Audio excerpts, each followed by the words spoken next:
Hello guys, present మేము కర్ణాటకలోని మరవంత beach దగ్గర ఉన్నాం. అసలు ఏంటంటే ఏం అర్థం కావట్లేదు, ఫుల్ వర్షం.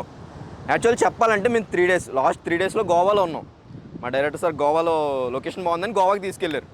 షూట్ అది స్టార్ట్ చేద్దాం, మంచిగా ఉంది లొకేషన్స్ అయ్యి అని చెప్పి కన్ఫర్మ్ కూడా చేసుకున్నాం. మొత్తం కెమెరామెన్ ఎంత ఓకే. బట్ ఆ 3 డేస్ వర్షం ఎట్లా పడిందంటే కుండపోతే వర్షం. మాకు ఇట్లా బయటకు అడిగెట్టి లొకేషన్స్కి వెళ్ళే వాళ్ళం. మొత్తం కెమెరామెన్ ఓకే, లైట్స్ ఓకే, అంతా ఓకే. 5 మినిట్స్ తర్వాత నాన్ స్టాప్గా వర్షం పడేది. లాస్ట్ 3 డేస్లో గోవాలో అయితే మాకు షూట్ అస్సలు వర్కే అవ్వలేదు. చెప్పాలంటే బయటికి వెళ్ళడం రావడం, మళ్ళీ వర్షం వస్తుందని చెప్పి లోపలికి వస్తాం. ఒక్క షాట్ కూడా పడలేదు ప్రాపర్గా.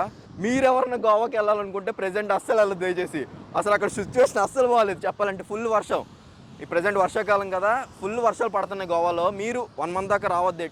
గోవాకి రావాలంటే అసలు గోవాకే మీరు రావద్దు. గోవా లొకేషన్స్ అయ్యి వర్షం పడడం వల్ల మా సార్ ఇంకా డిసప్పాయింట్ అయ్యి హైదరాబాద్ వెళ్ళిపోవచ్చు అన్నారు. బట్ ఏంటంటే వెళ్ళేదారిలో ఏమన్నా లొకేషన్స్ బాగుంటే తీద్దామని చెప్పి ఆగాము. ప్రజెంట్ అయితే గోవా కన్యాకుమారి హైవే దగ్గర ఉన్నాం. అండ్ మార్నింగ్ మురుదేశ్వర టెంపుల్కి వెళ్ళాం, శివుడిని దర్శించుకున్నాం, షూటింగ్ బాగా జరగాలని చెప్పి. అట్లా స్టార్ట్ అయ్యి ఇక్కడికి వచ్చాం. ఇక్కడ చూస్తే 2 అవర్స్ నాన్ స్టాప్ వర్షం పడింది. ఇక్కడ కూడా అట్లా ఉంది మా పరిస్థితి. వాతావరణం మాకు అస్సలు సహకరించట్లేదు షూట్ చేద్దామంటే. ప్రజెంట్ ఇప్పుడే కొంచెం తగ్గింది వర్షం.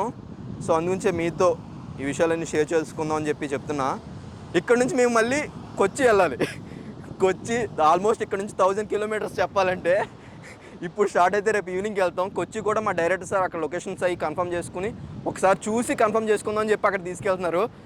అక్కడ కూడా వర్షం అంటే ఇంకేం చేయలేం. దీని తర్వాత మళ్ళీ కొచ్చి తర్వాత వయనాడ్ వెళ్ళాలి, మేము కేరళకి వెళ్ళాలి. చూసారా, ఫస్ట్ ఇక్కడ నుంచి మేము కొచ్చి వెళ్ళాలి. అక్కడ లొకేషన్స్ డైరెక్టర్ సార్కి నచ్చితే ఓకే, నచ్చకపోతే మళ్ళీ మేము కేరళ వయనాడ్కి వెళ్ళి అక్కడ షూట్ చేయాలి. సో ఇట్లా ఉంది వాతావరణం. మాకు కొంచెం కూడా అనుకూలించట్లేదు షూట్ చేద్దామంటే.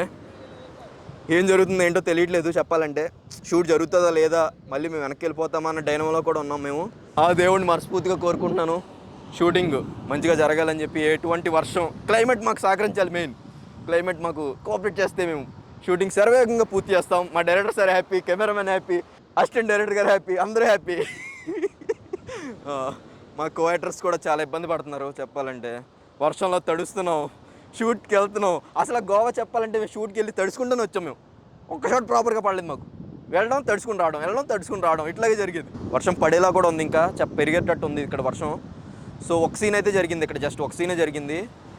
మళ్ళీ వర్షం పడింది, 2 అవర్స్ నాన్ స్టాప్గా వర్షం పడింది. మళ్ళీ లోపలికి వెళ్ళాం, ఇప్పుడు బయటకు వచ్చాం. మళ్ళీ వర్షం పడేటట్టు ఉంది క్లైమేట్. ఇంత దరిద్రం అసలు నేను ఎక్స్పెక్ట్ చేయలేదు. భీమవరంలో నేను స్టార్ట్ అయినప్పుడు ఒకరు ఎదురయ్యారు నాకు, అంతే. ఒకరు వద్దులే, పేరు వద్దు, ఆ ఒక్కరు ఎదురయ్యారు. ఇంక అక్కడి నుంచి నా దరిద్రం అట్లా రివర్స్లోనే కొట్టింది. నా జీవితంలో ఫస్ట్ టైం పోలీస్ స్టేషన్ ముఖం చూసా. ఎవరి వల్ల? నా కో యాక్టర్ గౌతమ్ వల్ల. ఒక రోజంతా గోవా పోలీస్ స్టేషన్లో గడిపాం, మా కో యాక్టర్ నేను. అదొక మంచి మెమొరీ నా జీవితంలో, మర్చిపోలేను ఎప్పటికీ. షూటింగ్ అయితే అవ్వలేదు, పోలీస్ స్టేషన్లో అయితే ఉన్నాను నేను. నేచర్ ఎంత పరీక్ష పెడుతున్నా, మాకు వెనక్కి నెడుతున్నా సరే మేము ఎందుకు ముందుకు కొనసాగుతున్నాం అంటే మా డైరెక్టర్ సార్కి ఈ సబ్జెక్ట్ మీద ఉన్న నమ్మకం. అండ్ మీ అందరికీ మంచి కంటెంట్ ఇద్దామని చెప్పి వెనకడుగు వేయకుండా అలా ముందుకు వెళ్తూనే ఉన్నాం. అది మా సిచ్యువేషన్. ఫుల్ వర్షం, no shoot, only rain. So మీరు కూడా దేవుడి దయ వల్ల దేవుడిని కోరుకొని వర్షం పడకుండా ఉండాలని కోరుకుంటారని చెప్పి ఆశిస్తున్నాను. Thank you.